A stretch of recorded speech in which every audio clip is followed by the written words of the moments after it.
Hola, buenas noches a todos y a todas. Mi nombre es Iván Mollinedo y hoy quiero hacer una pequeña reflexión acerca de la estupidez. Creo que a los latinoamericanos nos interesa especialmente esto, dados los contextos que se están desarrollando en nuestro vecindario. La teoría de la estupidez de la que les quiero hablar es la de Dietrich Bonhoeffer. Es una reflexión la que él tiene sobre la estupidez y sus consecuencias. De hecho, él nació en Alemania y fue un teólogo protestante ejecutado por los nazis en 1945. Él considera, este trabajo lo hizo en su época de reclusión, y él considera que la estupidez es un fenómeno moral y no es un fenómeno intelectual, como se suele decir, ¿no? Es decir, que no es la falta de inteligencia, sino la incapacidad de poder discernir entre el bien y el mal lo que hace una persona estúpida, ¿sí? Veamos en qué consiste, ¿no? Porque, claro, cualquiera diría, bueno, eso se le llama maldad, ¿no? Pero no estamos hablando de eso.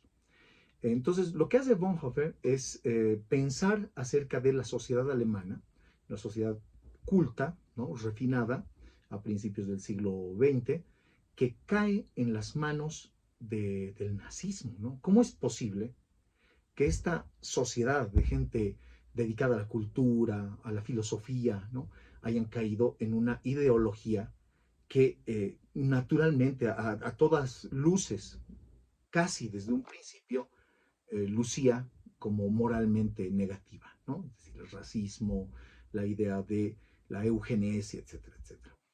El problema es que, como la estupidez no es una cuestión intelectual, es algo que puede organizarse socialmente, ¿no? Es decir, como es una condición moral, igual que la moralidad, pasa de persona en persona. Entonces se da cuenta Van Hoffe que la estupidez es contagiosa, es decir, las personas estúpidas pueden contagiar su estupidez a los demás, ¿no? La estupidez, en ese sentido, es más peligrosa que la maldad, ¿no? Porque cuando la maldad es identificada, pues los inteligentes o los que son probos, ¿sí? van a combatir la maldad.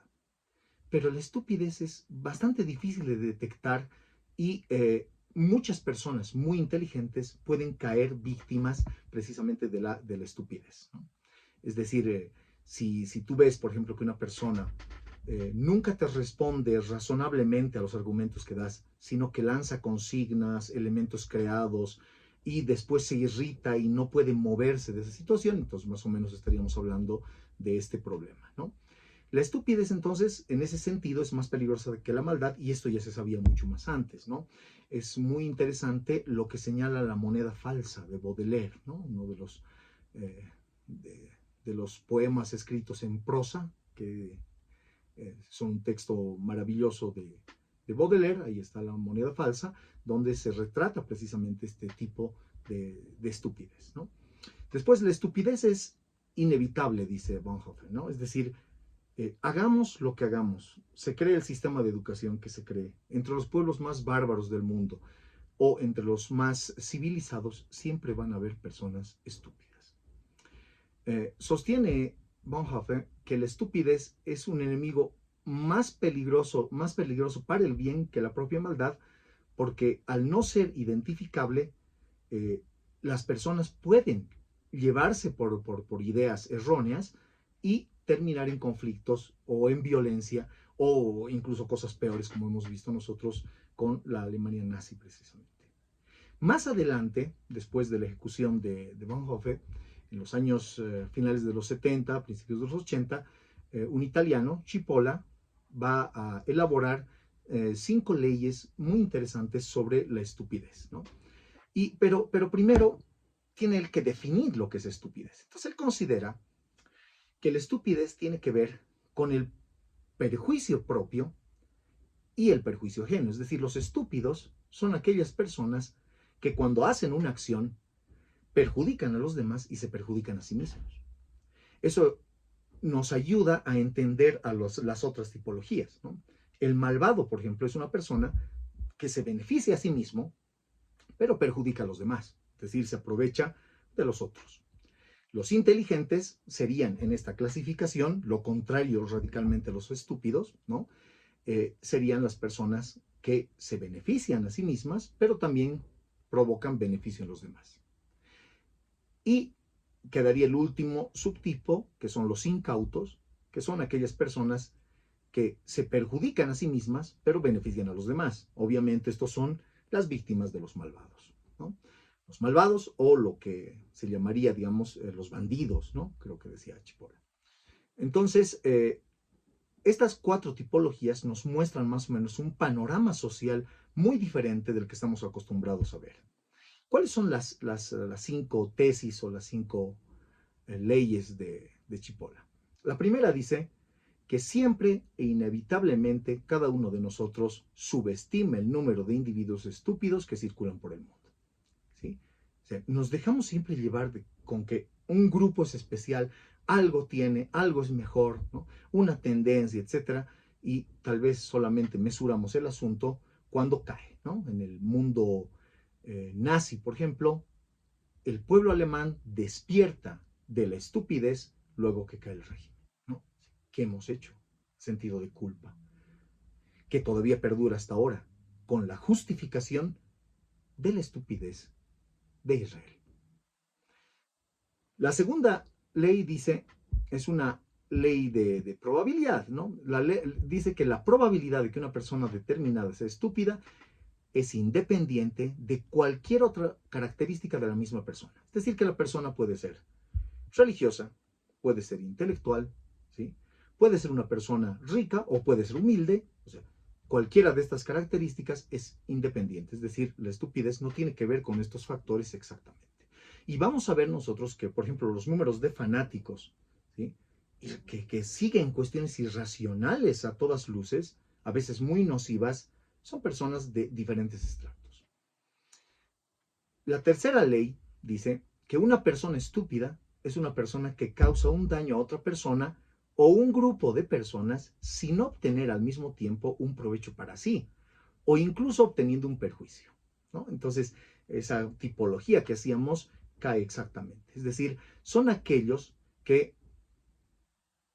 podríamos denominar torpes en un sentido muy amplio, ¿no? Hacen cosas que claramente son contrarias a ellos, pero las hacen aún, ¿no?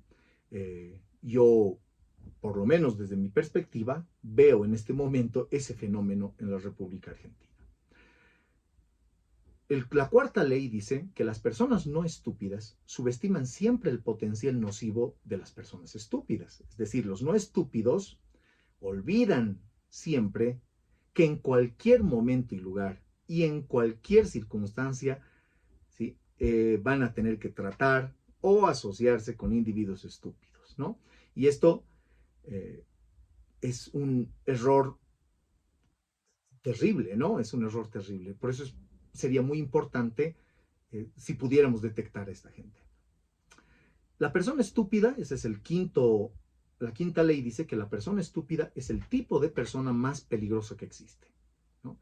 Y aquí viene la frase que habíamos señalado al principio: el estúpido es más peligroso que el malvado. Si el malvado se lo puede controlar porque es racional, se pueden predecir sus pasos, del estúpido no. Y hay otro problema, ¿no? El estúpido es más peligroso de acuerdo a la función social que ocupa. Eso quiere decir que los estúpidos más peligrosos son los que están más cerca del poder. Vamos a hacer una reflexión más adelante acerca de otros elementos de la moralidad, pues este me ha gustado mucho, pero también hay que tener en cuenta otras tipologías como la de Kohlberg, ¿no? Que es una tipología muy interesante, como una especie de escala de la moralidad. Pero más allá de eso, deberíamos considerar, ¿sí?, qué tan rodeados estamos de estas personas, ¿no? Si tú conoces personas que mienten, por ejemplo, y con eso se benefician, ¿no? Tienes una persona malvada. Si tú conoces personas que dicen algo, ¿sí?, para perjudicar a otro, pero con eso mismo quedan ellas mismas mal, pues ese es un estúpido, ¿no? Es decir, podemos ir catalogando, digamos, o categorizando a las personas en función de esto, pero bueno, con mucho cuidado, ¿no? Es decir, aquí el principio es el respeto de la idea, la búsqueda de la escucha franca, ¿sí?, de la racionalidad. Básicamente estas teorías lo que pretenden no es que nos convirtamos en sujetos sensores exactamente de la sociedad, sino que estemos prevenidos ante este tipo de cosas. Lo que nosotros consideramos en este momento civilidad o civilización es la cooperación, ¿sí? Pero es evidente que en todo momento y en todo lugar van a haber fuerzas contrarias a, digamos, a un orden de este tipo. Que tengan muy buenas noches. Espero que esto les haya servido de algo. Abrazos.